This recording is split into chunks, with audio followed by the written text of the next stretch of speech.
Champai Soren BJP की ओर से एकमात्र आदिवासी चेहरा हैं जो लोकसभा और विधानसभा सभी जगह से मिला के जीत करके वो आए हैं। लेकिन मैं कह सकता हूं कि वहां पर लोग जो है बीजेपी के झांसे में आने वाले नहीं हैं। तमाम बीजेपी के नेता अगर हम सत्ता में आ गए तो घुसपैठिए को कान पकड़ पकड़ के बाहर करेंगे। लकी है नीतीश कुमार, ये तो उनको भी खत्म करने का कई बार प्रयास किया बीजेपी ने।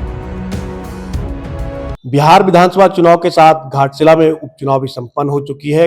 बिहार की बात करें तो उनकी एग्जिट पोल भी आनी शुरू हो चुकी है। कई ऐसे एग्जिट पोल है जिन्होंने एनडीए गठबंधन को लगातार बढ़त दिखा रही है। और दूसरी बात करें तो घाटशिला उपचुनाव को लेकर लगातार ये कहा जा रहा है कि नेक टू नेक फाइट है। इन तमाम मुद्दों को लेकर हमारे साथ है कांग्रेस के प्रदेश प्रवक्ता किशोर नाथ साधु। किशोर जी, घाटशिला की अगर बात करें तो क्या लग रहा है कि इस बार आप लोगों ने जो मेहनत किया है उसका परिणाम क्या, जो पिछला विधानसभा की बात करें वो परिणाम रहेंगे या मार्जिन कम होगा? देखिए, पिछले आम चुनाव जो 24 में विधानसभा के हुए थे तो 22,000 तो 22,000 वोटों से वहां हम लोगों ने जीत दर्ज किया था। हम लोगों ने ये टारगेट किया था कि मार्जिन हम लोगों का उस डबल हो, यानी कि 44,000, 45,000, 50,000 मतों से हम चुनाव जीते। लेकिन मैं इतना जरूर दावे से कह सकता हूं कि जो 1 वर्ष का कार्यकाल रहा, रामदास सोरेन जी का जो क्षेत्र में योगदान रहा, उसको लेकर के लोगों में उत्साह था। 3 दिन खुद मैं उस कंस्टिट्यूएंसी में था, तो लोगों का रुझान था गठबंधन के प्रत्याशी, जेएमएम के प्रत्याशी सोमेश सोरेन के प्रति। और बीजेपी का चुनाव प्रचार, एक तो कैंडिडेट उनका जो है उसको लेकर के बहुत कंफ्यूजन था, दूसरा उनका कैंपेन भी पूरी तरह से डिरेल था। उन लोगों ने दावा किया है कि आश्चर्यजनक परिणाम आएंगे, कहीं कोई करेंगे, ये हम लोगों को पूरा भरोसा और विश्वास है, क्योंकि हमने राज्य सरकार के माध्यम से उन जरूरतमंदों के बीच राहत पहुंचाने का काम किया है जिसको जरूरत थी, और सीधे तौर पर वे लाभान्वित हो रहे हैं। इससे ग्रामीण अर्थव्यवस्था मजबूत हो रही है, और हमारे जो स्कीम्स हैं वेलफेयर के और जो कदम सरकार उठा रही है, तो उसको लेकर के लोगों में, मतदाताओं में उत्साह देखा गया। दूसरी ओर देखिए, बीजेपी के चुनाव प्रचार, अंतिम दिन जो हुआ, बैल, आंसू, इस सब में नहीं लगता कुछ आप लोगों को डेंट लगा, ऐसा ये लग रहा है? नहीं, देखिए, चंपई सोरेन बीजेपी का, आप समझिए, राजनीति बहुत इंपॉर्टेंट है। चंपई सोरेन बीजेपी की ओर से एकमात्र आदिवासी चेहरा हैं जो लोकसभा और विधानसभा सभी जगह से मिला के जीत करके वो आए हैं एसटी सीट से। 5 लोकसभा के सीट थे, 5 हार गया बीजेपी। 28 विधानसभा के सीट थे, 28 के 27 हार गए, 1 चंपई सोरेन जीते। अब चंपई सोरेन कौन है, उनका क्या बैकग्राउंड है? तो वो जब जीत के आए तो आदिवासी के मसले पर बीजेपी तमाम चीजों को चंपई सोरेन के मुंह से बुलवाती है, अपना एजेंडा। वो मजबूर व्यक्ति हो गए, लगता है रुलाने का काम बीजेपी और वो मजबूर व्यक्ति हो गए हैं। संगठन के लोग रोने के लिए बोला गया, ऐसा लगता है उन्होंने कहा कि मैं आंदोलनकारी का बेटा हूँ, हमें बैल कहा जा रहा है। नहीं, ये तो चर्चा बहुत होती है कि चंपई सोरेन को मुख्यमंत्री से हटा दिया गया। ये चर्चा कभी नहीं होती है कि उनको मुख्यमंत्री बना दिया गया। वो आहत तो उन्होंने बताया ना कि हम किस बात से आहत है। हाँ, नहीं, वो सही है कि वो अपनी बातों को रख रहे हैं, लेकिन वो कोल्हान के लोग ये भी तो देख रहे हैं कि उन्होंने ऐसे संगठन से हाथ मिला लिया जिस संगठन को वहां के लोग पसंद नहीं करते हैं। उनको, ठीक है, इस बार वो जीत गए हैं, लेकिन वहां हम लोग ग्राउंड में देखें ना, लोग नहीं पसंद करते हैं भाजपा की नीतियों को। इसलिए अगर आप व्यक्तिगत रूप से आंदोलनकारी थे, आप जेएमएम के साथ थे, तो जेएमएम ने आपको लगातार मंत्री पद दिया, आपको पूर्वी सिंहभूम से लोकसभा का चुनाव लड़ाया, और जब हेमंत सोरेन के हाथ से सत्ता गई, जब वो इस्तीफा दिए, तो उन्होंने स्वयं चंपई सोरेन का चयन किया और इनको मुख्यमंत्री बनाया, इन पर भरोसा जताया। इन्होंने क्या किया? विश्वासघात किया।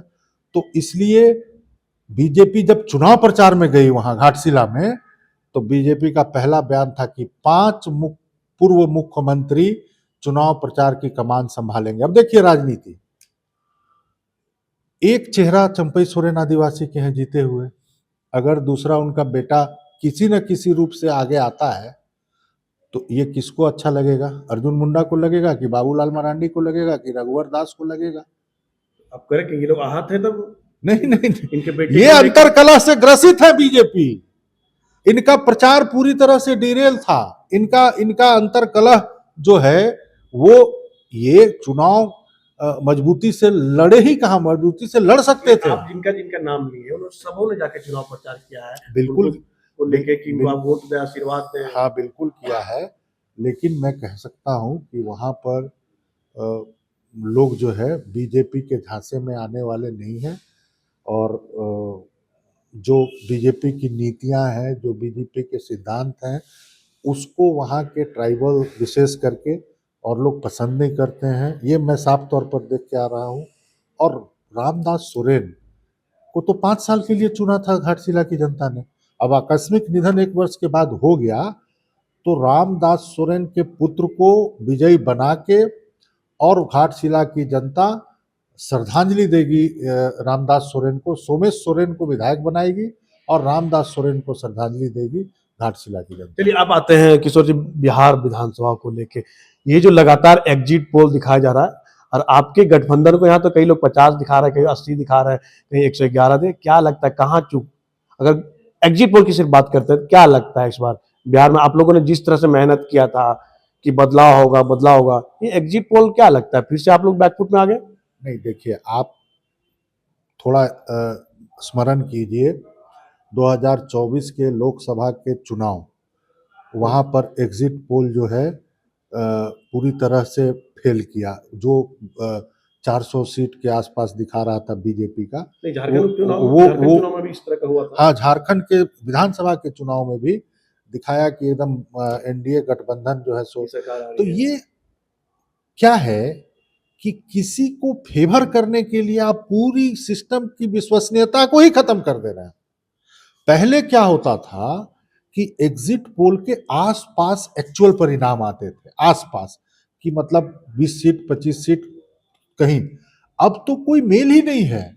मतलब आप वहां तक दिखा रहे हैं कि एनडीए का स्पष्ट बहुमत है।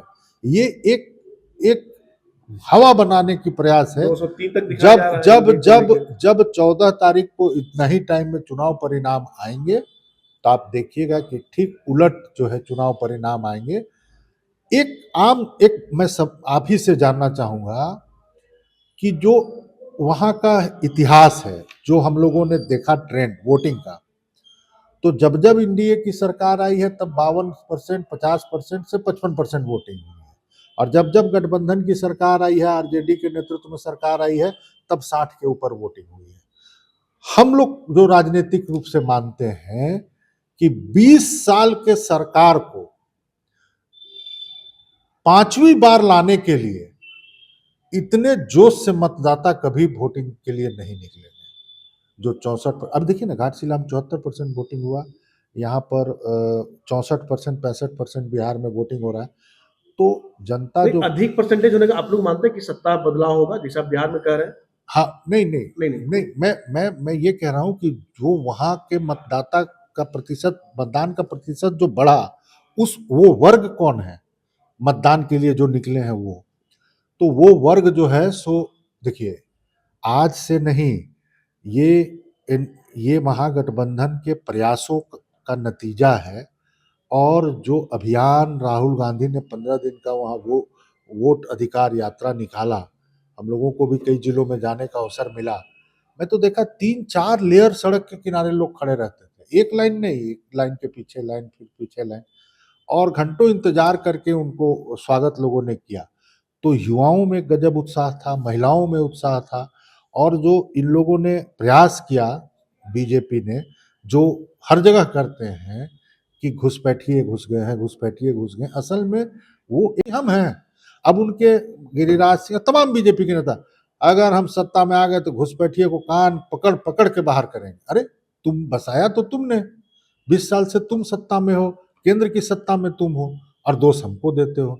तो कहीं न कहीं उनकी ध्रुवीकरण की राजनीति जो है वो फ़ेल की है और जो वादा है तेजस्वी जो बोलते थे कि हमारी उम्र कच्ची है, जुबान पक्की है, लोगों का रुझान अपने विकास के लिए विशेष करके नौकरी का और जो वादा हमने किया है, तो उस पर लोगों का आकर्षण बढ़ा है। तो हम मानते फिर 9 एग्जिट पोल क्या आपने खारिज कर रहे हैं उस दावे को? हाँ। 9 एग्जिट पोल को जो वो खारिज कर रहे हैं हाँ। कि कोई सच्चाई नहीं है किसी भी प्रकार का?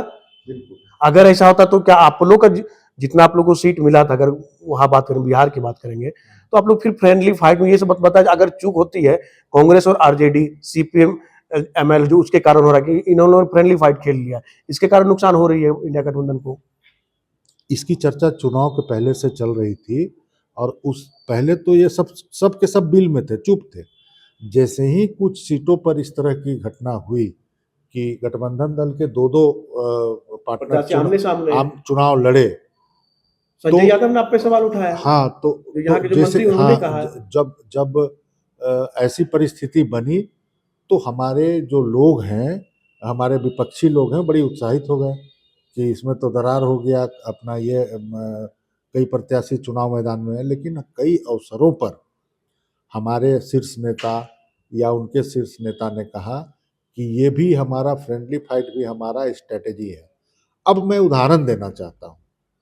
हमने झारखंड में भी 2 सीटों पर फ्रेंडली फाइट कर लिया। एक सीट था छतरपुर और दूसरा सीट था विश्रामपुर, अगल-बगल। और एक सीट हम जीत गए, एक सीट आरजेडी जीत गया, दोनों कोई जीत गया।